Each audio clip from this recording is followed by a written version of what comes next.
Providence by Charles Haddon Spurgeon. This sermon was first preached on April 11th, 1858. The text today comes from the book of Matthew, chapter 10, verse 30. The very hairs of your head are all numbered. During this week, my mind has been focused mainly on the subject of providence, and you will understand when I relate a portion of a story that occurred one day. I was engaged to preach last Wednesday at Halifax, where there was a heavy snowstorm. Preparations had been made for a congregation of 8,000 persons, and a huge wooden structure had been erected. I consider that due to the severe weather that was occurring, few persons could possibly assemble, and I looked forward to the dreary task of addressing an insignificant handful of people in a vast place. However, when I arrived, I found that 5,000 to 6,000 people had gathered together to hear the word, and I had never seen a more substantial-looking building.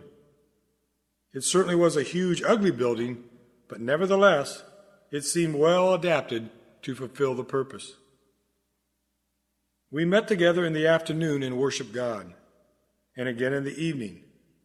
Then we departed to our homes, or rather, we were about to leave, and all this while the kind providence of God was watching over us. Immediately in front of me there was a huge gallery, which looked like a very massive structure, capable of holding 2,000 persons. In the afternoon, this gallery was crowded, and it seemed to stand as firm as a rock. Again in the evening, there it stood, and it neither moved nor shook. But note the provident hand of God. In the evening, when the people were about to leave, and when there was scarcely more than 100 persons there, a huge beam gave way, and down came a portion of the flooring of the gallery with a fearful crash. Several persons were hurled downward with the planks, but still the good hand of God watched over us, and only 2 persons were severely injured with broken legs. Now, had this happened any earlier, not only would many more have been injured, but there are 1,000 chances to 1, as we say, that panic would have ensued similar to that which we still remember and deplore as having occurred in this place. Had such a thing occurred, and had I been the unhappy preacher on the occasion, I feel certain that I would never have been able to occupy the pulpit again. Such was the effect of the first calamity, that I marvel that I ever survived. No human tongue can possibly tell what I experienced. The Lord, however, graciously preserved us.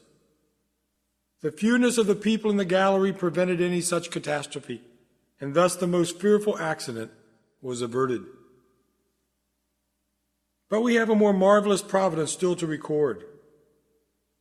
Overloaded by the immense weight of snow which fell upon it, and beaten by a heavy wind, the entire building fell with an enormous crash 3 hours after we had left it, splitting the huge timbers into splinters and rendering nearly all of the material useless for any future building. Now mark this.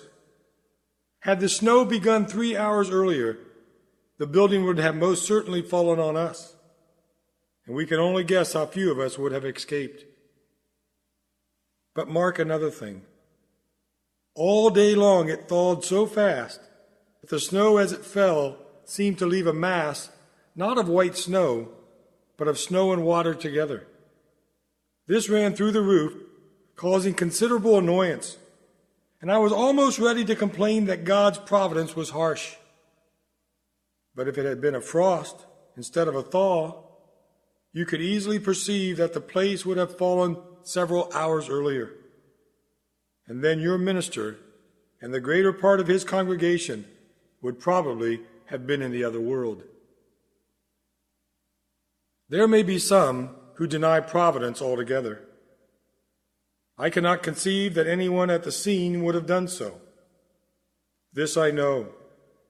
If I had been at that time an unbeliever in the doctrine of the control and wise care of God, I would have become a believer in it at that hour. Oh, magnify the Lord with me, and let us exalt his name together. He has been very gracious to us and remembered us for good. Now, when we look around the world, we see such abundant proofs that there is a God. We are apt to treat a man who denies the existence of a God with very little respect or patience. We believe him to be willfully blind, for we see God's name so legible upon the very surface of creation that we cannot have patience with anyone who dares to deny the existence of a Creator. And in the matter of salvation, each of us has seen in our own salvation such positive marks of the Lord's dealings with us that we are apt to be somewhat critical and harsh towards anyone who propounds a doctrine which would teach salvation apart from God. And I think that we shall be very apt this morning to think harshly of the man who, having seen and heard of such a providence as that which I just related, could fail to see God's hand. It seems to me that the hand of God in providence is as clear as in creation. And while I am sure that if I am saved at all, I must be saved by God, I feel equally certain that every matter which concerns all of us in daily life bears upon itself the evident trace of being the handiwork of Jehovah our God. We must, if we would be true believers in God and would avoid all atheism, give to him the kingship in the three kingdoms of creation, grace, and providence. It is in providence, however, that I think we are the most apt to forget him. We may easily see God in creation if we are at all enlightened, and if saved, we cannot avoid confessing that salvation is of the Lord alone. The very way in which we are saved and the effect of grace in our hearts always compels us to feel that God is just. But providence is such a variable thing, and you and I are so prone to misjudge God and to come to a rash conclusion concerning his dealings with us, that perhaps this is the greatest stronghold of our natural atheism, a doubt of God's dealings with us in the arrangements of outward affairs.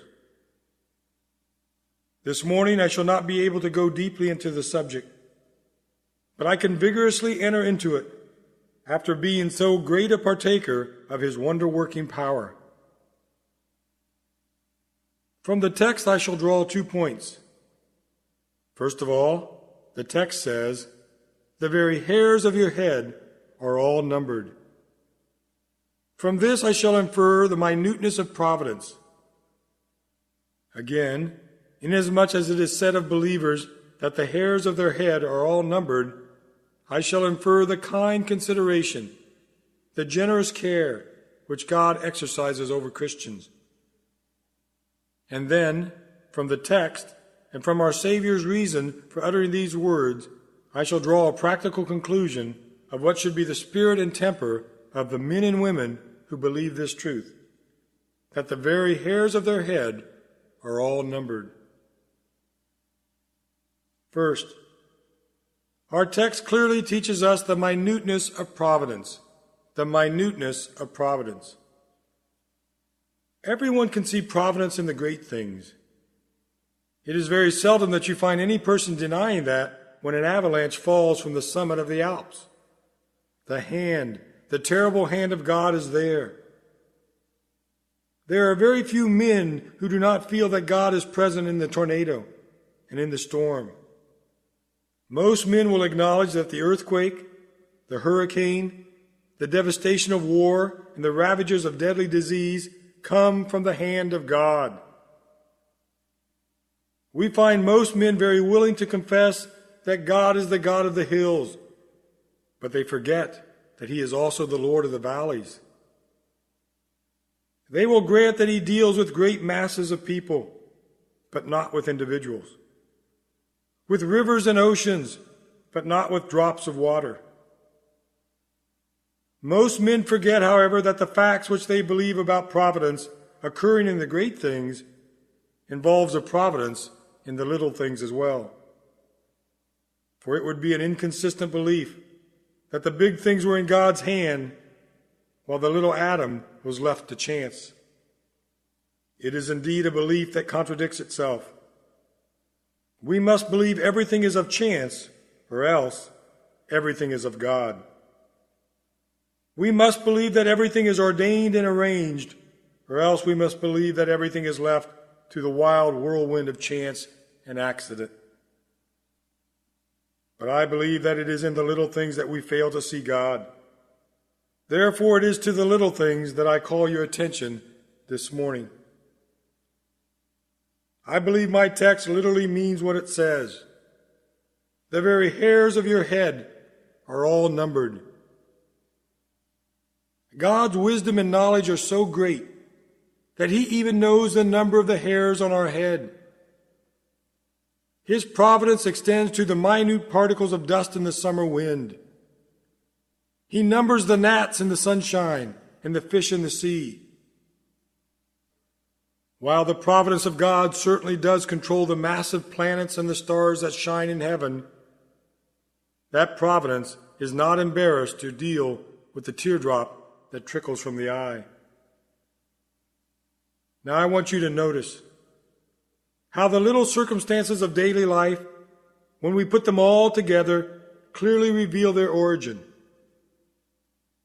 I will take you through the historical events of Scripture and show how the little events must have been of God as well as the great results. When Joseph was sold as a slave to Egypt by his brothers, which eventually resulted in him being able to provide for them in the time of famine, we all agree with Joseph's declaration to his brothers, "It was not you who sent me here, but God." But now, if we notice each of the little ways through which this great result was brought to pass, we shall see God in each of them.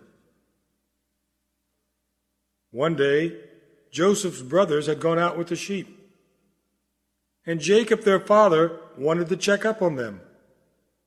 Why does he send Joseph? Joseph was his beloved son. He loved him better than all the rest of his brothers. Why does he send him to them? Why did he have to send him at that particular time? Why did Jacob desire to check up on the status of his son's welfare and on that of the flocks? However, he did want to check up on them, and so he sent Joseph.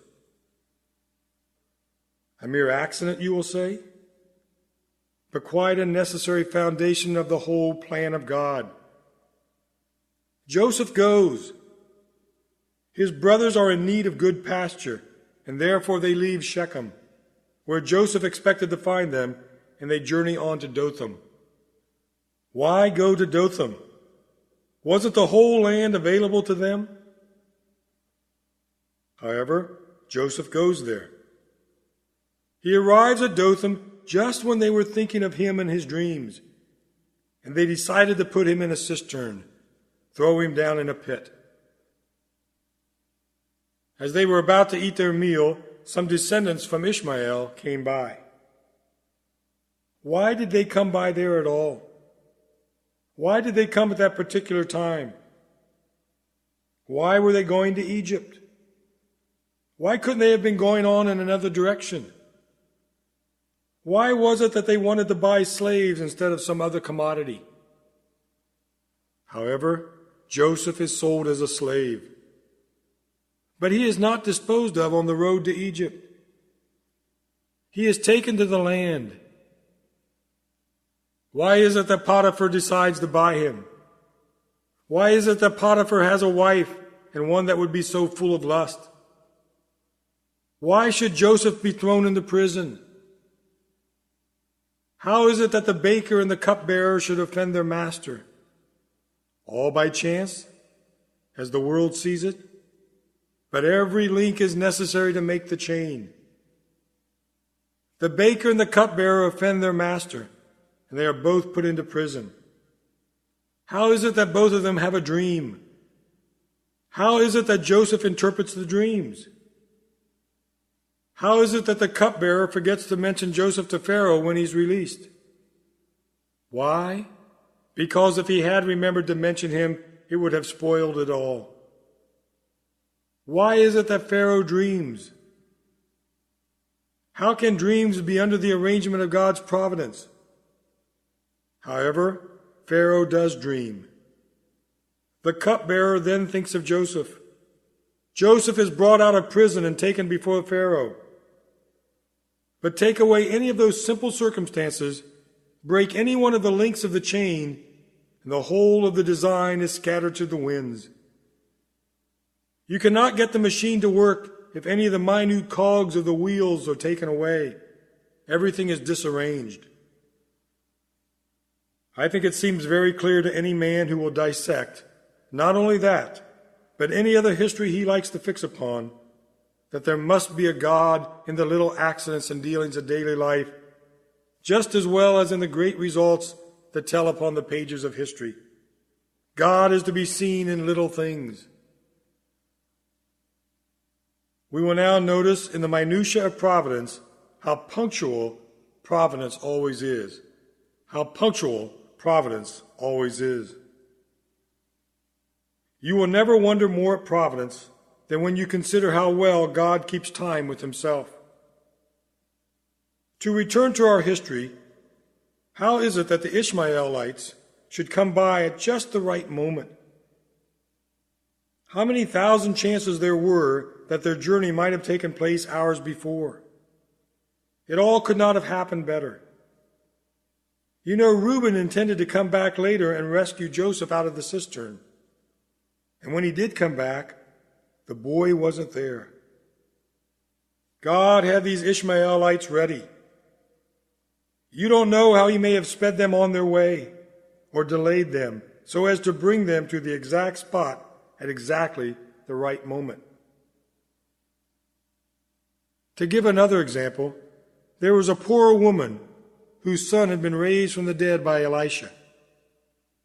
She, however, had left her country at the time of the famine and had lost her estate. She wanted to get it back. God determined that she should have it. How was it to be done? The king sends for Gehazi, the servant of Elisha. And Gehazi talks to the king. He tells him one instance about a woman who had a child raised from the dead. How strange. At that very moment, in comes the woman herself. The Bible tells us, just as Gehazi was telling the king how Elisha had restored the dead to life, the woman whose son Elisha had brought back to life came to beg the king for her house and land. Gehazi said, "My lord the king, this is the woman. She comes to obtain justice. Her desire is granted only because at the very moment the king's mind is interested concerning her." Was it not simply all by chance? Nothing but chance? Fools would say so. But those who read their Bibles and those who have judgment say there is something more than chance in such a combination of circumstances. It could not be a mere coincidence, as men sometimes say. There must be God here, for it is harder to think that there is not God than that there is.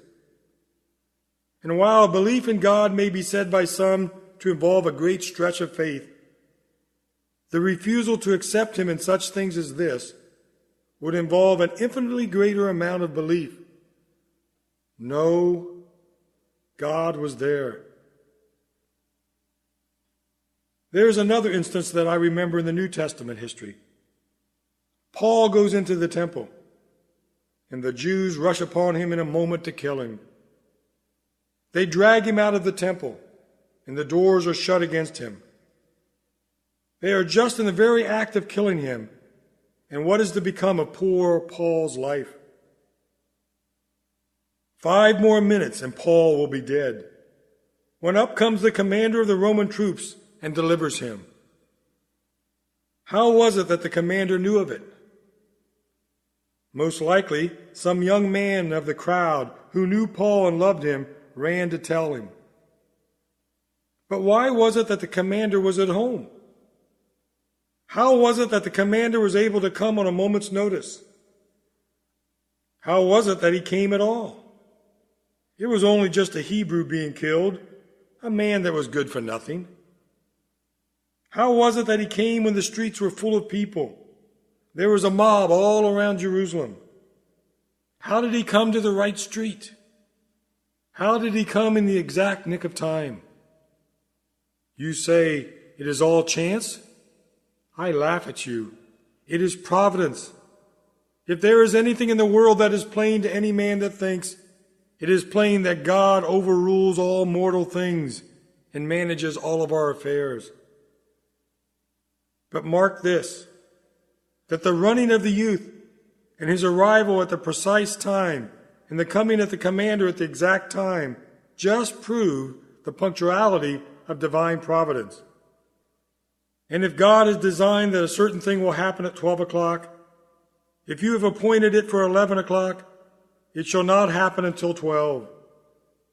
And if he means for it to be delayed till 1, it is in vain that you propose any earlier or any later. God's punctuality and providence is always sure and very often apparent. Nor is it only in the minutes of time that we get an idea of the minuteness of providence, but it is in the use of the little things. A sparrow has turned the fate of an empire. You remember the old story of Muhammad fleeing from his pursuers? He enters into a cave, and a sparrow chirps at the entrance and flies away as the pursuers pass. Oh, they say, there is no fear that Muhammad is there. Otherwise the bird would have long ago fled away. And the impostor's life is saved by a sparrow. We think perhaps that God directs the motions of the Leviathan, the great sea creature, and guides him in the sea. Will we please remember that the guidance of a minnow in a tiny pool of water is as much in the hand of providence as the motion of the great serpent in the depths? You see how the birds congregate in the autumn, ready for their flight south across the purple sea? They fly from here to there in apparent strange confusion. The believer in providence trusts that the wing of every bird has stamped upon it the place where it shall fly. It cannot diverge so much as 1/1,000,000th part of an inch from its predestined track. It may whirl about above and beneath, east, west, north, and south, wherever it pleases. Still, it is all according to the providential hand of God. And although we do not see it, it may be that if the swallow did not take the precise track which it does take, something a little greater might be affected because of it. And again, something a little greater still might be affected, until in the end a great thing would be involved because of the little deviation from the providence of God, if that were possible. Blessed is the man who sees God in the little things. It is there that it is the hardest to see him. But he who believes that God is there may go from the little providence up to the God of providence. Rest assured, my friends, when the fish in the sea start their migration, they have a captain and a leader, just like the stars. For he who marshals the stars in their courses and guides the planets in their march is the master of the fly and leads the bat and guides the minnow and does not despise the tiniest of his creatures. You say there is predestination in the path of the earth? You believe that in the shining of the sun there is the decree of God? Well, there is as much of his decree in the creeping of an insect or in the glimmering of a glowworm in the darkness. In nothing is there chance, but in everything there is God. All things live and move in him, and have their being, nor could they live or move otherwise, for God has so ordained them. I hear one of you say, "Well, sir, you seem to be a fatalist. No, far from it. There is a big difference between fate and providence. Fate is blind. Providence has eyes. Fate is blind, a thing that must be. It is just an arrow shot from a bow that must fly onward but has no target. Not so providence. Providence is full of eyes. There is a design in everything and an end to be answered. All things are working together and working together for good. They are not done because they must be done, but they are done because there is some reason for it. It is not only that the thing is because it must be, but the thing is because it is right that it should be. God has not arbitrarily marked out the world's history. He had a great plan in the great architecture of perfection when he marked out all the hallways of history and placed all the pillars of events in the building of time. There is another thing that we have to remember also, which will strike us perhaps even more than the smallness of things. The minuteness of providence may be seen in the fact that even the thoughts of men are under God's control. Even the thoughts of men are under God's control. Now, thoughts are things which generally escape our attention when we speak of providence. But how much may depend upon a thought? Oftentimes a king has had a thought which has cost a nation many a bloody battle. Sometimes a good man has had a thought which has been the means of rescuing multitudes from hell and guiding thousands safely to heaven. Beyond a doubt, every imagination, every passing thought, every conception that is only born to die is under the hand of God. And in turning over the pages of history, you will often be struck when you see how great a thing has been brought about by an idle word. Depend on it. Depend on it then that the will of man, the thought of man, the desire of man, that every purpose of man is immediately under the hand of God. For instance, Jesus Christ was prophesied to be born in Bethlehem. However, his mother is living in Nazareth. It is a dead certainty that he will be born in Nazareth. No, not so. Caesar gets a notion in his head. All the world shall be taxed, and he will have all of them go to the city of their birth. Why was it necessary to do that? Stupid idea of Caesar's. If he had had a parliament, they would have voted against him. They would have said, "Why make all the people go to their own hometown for the census? Take the census where they live. That will be abundantly sufficient." No, he says, it is my will, and Caesar cannot be opposed. Some think that Caesar is mad. God knows what he means to do with Caesar. Mary, well along in her pregnancy, must take a very difficult journey to Bethlehem, and there her child is born in a manger. If it had not been for the whim of Caesar, we would not have had the prophecy fulfilled. The prophecy that said that Christ would be born at Bethlehem, and our very faith in the Messiah might have been shaken. So we can see that even the will of man, the tyranny, the wickedness of the tyrant is in the hand of God, and he turns it wherever he pleases to accomplish his own will. Summing it all up into one short statement, it is our firm belief that he who dispatches and commands angels also guides a sparrow. We believe that he who supports the dignity of his throne amidst the splendors of heaven also maintains it in the depths of the dark sea. We believe that there is nothing above, beneath, around which is not in accordance with the determination of his own counsel and will. And while we are not fatalists, we do most truly and sternly hold to the doctrine that God has decreed all things whatsoever that come to pass, and that he overrules all things for his own glory and good. The second point is the kind consideration of God in taking care of his people. The kind consideration of God in taking care of his people. In reading the text, I thought to myself, there is better care taken of me than I can take care of myself.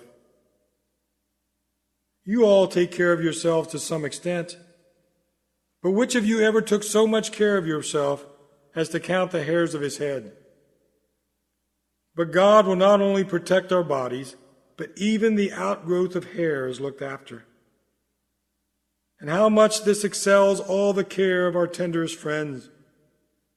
Look at the mother, how careful she is. If her child has a little cough, she notices it. The slightest weakness is sure to be observed.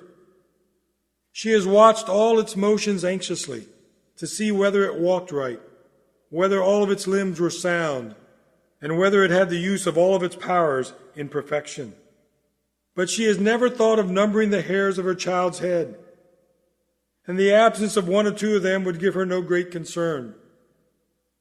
But our God is more careful of us, even than a mother with her own child. So careful that he numbers the hairs of our head. How safe we are, then, beneath the hand of God. However, as we leave this picture, let us again notice the kind, guardian care which God exerts over his people in the way of providence. I have often been struck with the providence of God in keeping his people alive before they were converted. How many are there here who would have been in hell at this very hour if some special providence had not kept them alive until the time of their conversion? I remember mentioning this to a company of people, and almost every person in the room had some half miracle to tell concerning his own deliverance before conversion. One gentleman I remember was a sportsman who later became an eminent Christian. He told me that a little time before his conversion, he was out shooting one day, and his gun exploded into 4 pieces, with each piece being driven nearly a foot into the ground, while he stood there, unharmed and quite safe, having scarcely felt the shock. I was reading one day another clear illustration of this subject. It said 2 persons who had been hunting together in the day slept together the following night. One of them had a dream, and in that dream he was reliving the pursuit of the day. And having run the whole circle of the chase, he finally came to the point where he shot the stag, wounding him and causing him to fall. At this point he cries out with a determined passion, "I'll kill him! I'll kill him!" And he immediately feels for the knife which he carries in his pocket. His companion happened to awake, and observing what was going on, he leaped from the bed.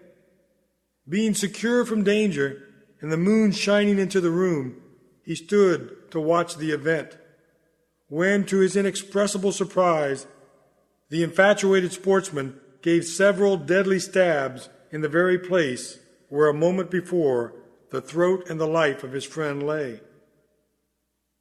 This I mention as a proof that nothing hinders us. Nothing hinders us even from being assassins of others or murderers of ourselves amid the uncontrolled dreams of sleep. The only thing that hinders us is the preventing care of our Heavenly Father. How wonderful is the providence of God with regard to Christian people in keeping them out of temptation, in keeping them out of temptation.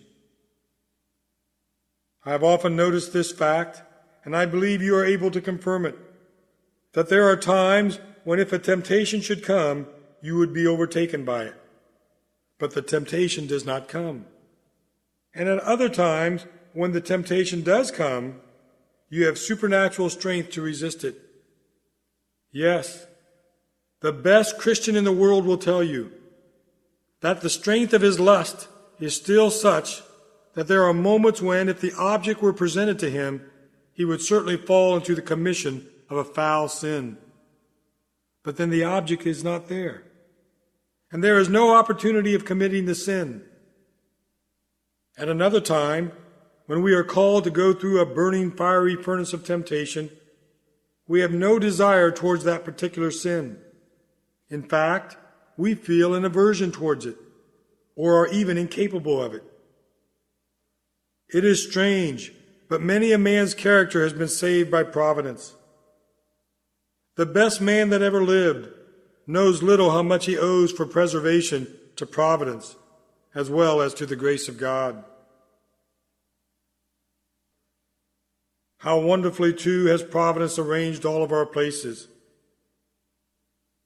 I cannot but return to my own personal history, for after all, we are obliged to speak more of what we know of ourselves as matters of fact than of others.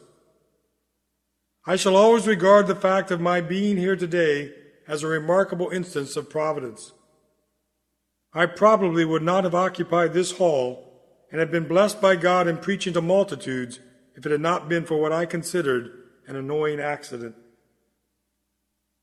I should have been at this time studying in college instead of preaching here, except for a single circumstance which happened to me.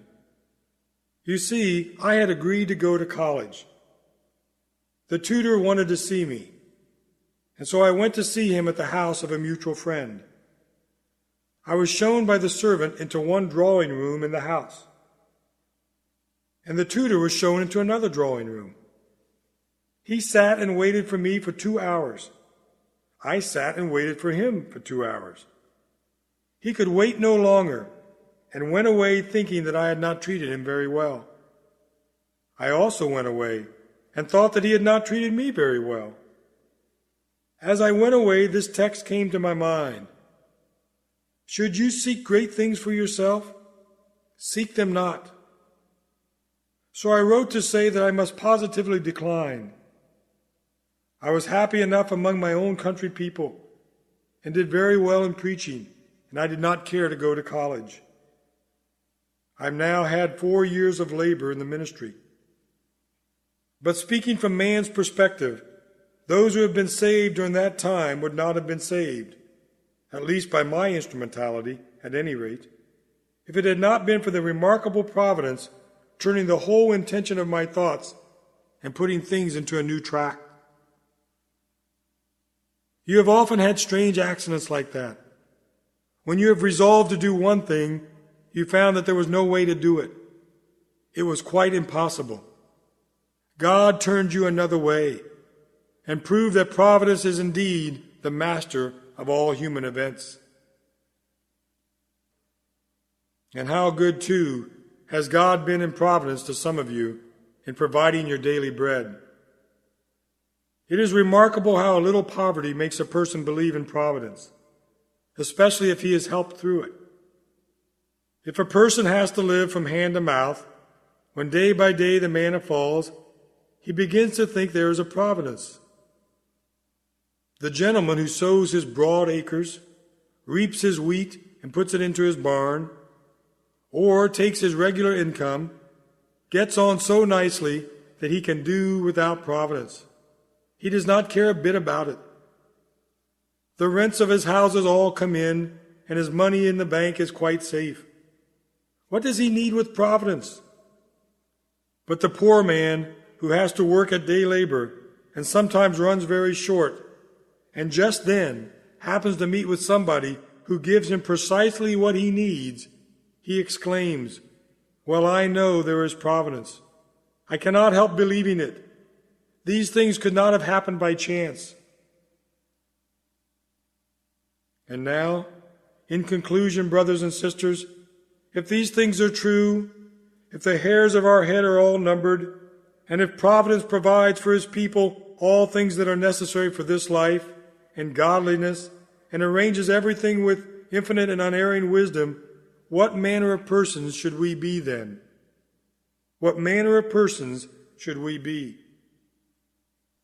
In the first place, we ought to be a bold race of people, a bold race of people. What have we to fear? Another man looks up, and if he sees a lightning flash, he trembles at its mysterious power. We believe it has a predestined path. We may stand and contemplate it, although we would not presumptuously expose ourselves to it, yet we can confide in our God in the midst of the storm. We are out at sea. The waves are beating against the ship. She reels to and fro. Other men shake because they think this is all chance. We, however, see an order in the waves and hear a music in the winds. It is for us to be peaceful and calm.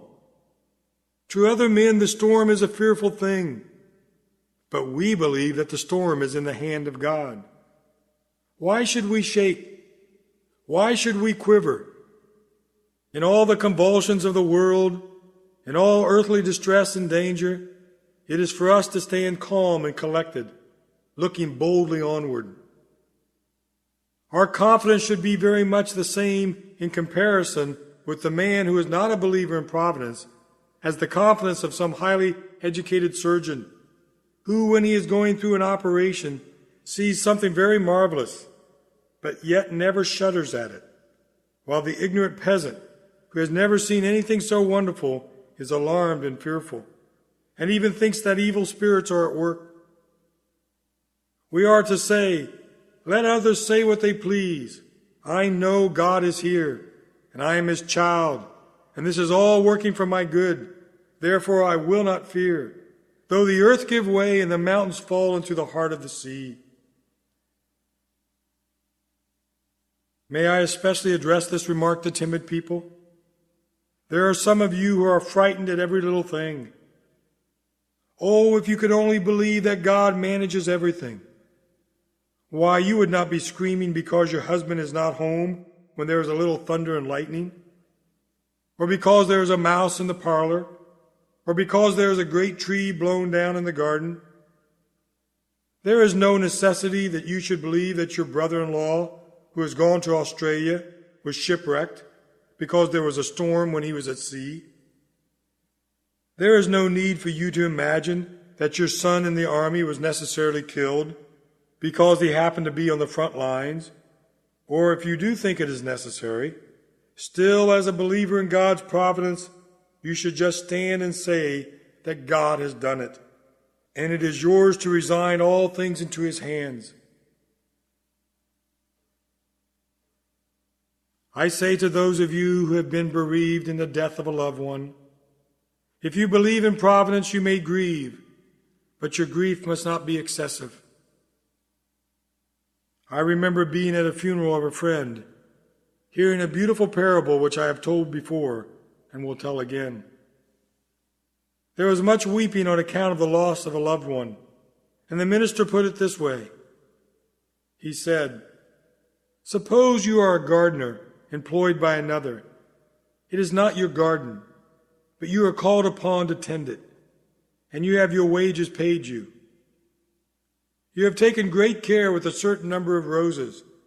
You have trained them up, and there they are, blooming in their beauty. You pride yourself on them. You come one morning into the garden, and you find that the best rose has been taken away. You are angry. You go to your fellow servants and charge them with having taken the rose. They will declare that they had nothing at all to do with it. And one of them says, 'I saw the master walking here this morning. I think he took it.' Is the gardener angry then? No. At once he says, 'I am happy that my rose should have been so fair as to attract the attention of the master. It belongs to him. He has taken it. Let him do what seems good to him.' It is even so with your friends. They do not die by chance. The grave is not filled by accident. Men die according to God's will. Your child is gone, but the master took him. Your husband is gone. Your wife is buried. The master took them. Thank him that he let you have the pleasure of caring for them and tending them while they were here. And thank him that as he gave, he himself has taken away. If others had done it, you would have a reason to be angry. But the Lord has done it. Can you then murmur? Will you not say, Thee at all times will I bless. Having thee I all possess. How can I be bereaved, since I cannot part with thee? And pardon me when I say, finally, that I think this doctrine, if fully believed, ought to keep us always in a composed frame of mind. One of the things we most want is to have our equilibrium always kept up. Sometimes we are elated. If I ever find myself elated, I know what is coming. I know that I shall be depressed in a very few hours. If the balance goes too much up, it is sure to come down again. The happiest state of mind is to be always on the equilibrium. If good things come, thank God for them, but do not set your heart upon them. If good things go, thank God that He has taken them Himself, and still bless His name. Bear everything. He who feels that everything comes to pass according to God's will has a great foundation to his soul. He need not be tossed to and fro by every wind that blows, for he is securely anchored, so that he need not move. This is an anchor cast into the sea. While other ships are drifting far away, he can ride calmly through. Strive, dear friends, to believe this, and maintain as the consequence of it that continual calm and peace which makes life so happy. Do not fear the sicknesses that may come tomorrow. Either they will not come, or else they will bring good with them. If you have evils today, do not multiply them by fearing those of tomorrow. Each day has enough trouble of its own. Oh, I pray to God that some of you who are so full of anxiety could be delivered from it by a belief in Providence. And once you get into that quiet frame of mind which this doctrine produces, you will be prepared for those higher exercises of communion and fellowship with Christ. But as for you who do not fear God, remember, the stones in the field are against you. The heavens cry to the earth, and the earth answers to the heavens, for vengeance upon you on account of your sins. For you there is nothing good. Everything is in rebellion against you. Oh, that God might bring you into peace with Him, and then you would be at rest with all things. Seek first His kingdom and His righteousness, and all these things will be given to you as well. The Lord bless you in all of this.